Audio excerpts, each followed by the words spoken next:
Next is section formula. ഇതെന്താണെന്ന് നമുക്ക് നോക്കാം.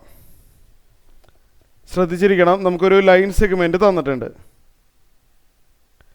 എ ബി എന്ന് പറഞ്ഞ ഒരു ലൈൻ സെഗ്മെൻറ്റ് നമുക്ക് തന്നിട്ടുണ്ട്. ഓക്കെ, എയുടെ കോർഡിനേറ്റ്സ് x1, y1 ബിയുടെ കോർഡിനേറ്റ്സ് x2, y2 ആണ്. പി എന്ന് പറഞ്ഞൊരു പോയിൻ്റ് ഉണ്ട്. എക്കും ബിക്കും ഇടയ്ക്കായിട്ടാണ് പി വരുന്നത്. മനസ്സിലായോ? എക്കും ബിക്കും ഇടയ്ക്കാണ് പി. ഇവിടെ പി ഡിവൈഡ് ചെയ്യുന്ന റേഷ്യോ, പി എ ബിനെ ഡിവൈഡ് ചെയ്യുന്ന റേഷ്യോ m:n ആണ് എന്ന് വിചാരിക്കുക. എന്ന് വെച്ച് കഴിഞ്ഞാൽ A P by P B ആണ് ഉദ്ദേശിച്ചത്. A P divide by P B m/n ആണ് അതിൻ്റെ മീനിങ്. ഓക്കെ, അപ്പോൾ P divides A B in the ratio m:n ആണെന്ന് വിചാരിക്കുക. അങ്ങനെയാണെങ്കിൽ പിയുടെ കോർഡിനേറ്റ്സ് കാണാനുള്ള ഫോർമുല, അതാണ് സെക്ഷൻ ഫോർമുല. അത് വളരെ ഇമ്പോർട്ടൻ്റ് ആണ്, അത് ബൈ ഹാർട്ടാക്കി വെക്കണം.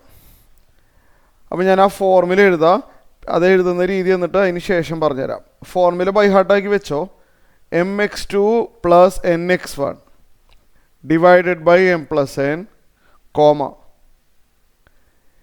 my2 plus ny1 divided by m+n. ഇതാണ് ഫോർമുല.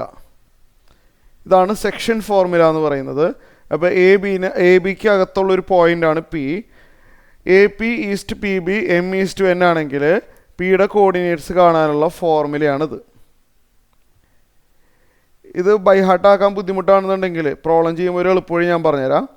ഇതെങ്ങനെയാണ് വരുന്നതെന്നുള്ളത് ഞാൻ പറഞ്ഞുതരാം. ചിലപ്പോൾ ബൈ ഹാർട്ടാക്കി കഴിഞ്ഞാൽ ചിലപ്പോൾ മറന്നു പോയാലോ പിന്നീട്. അപ്പോൾ നമ്മളിത് എങ്ങനെയാണ് ഇത് വരുന്നതെന്ന് നോക്കാം. എമ്മിന്ന് ഇങ്ങനെ ഒരു ആരോ വരയ്ക്കുക.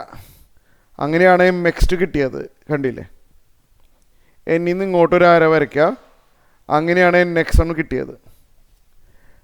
അപ്പോൾ അങ്ങനെ വരയ്ക്കുമ്പോൾ മറന്നു പോവില്ല അല്ലേ?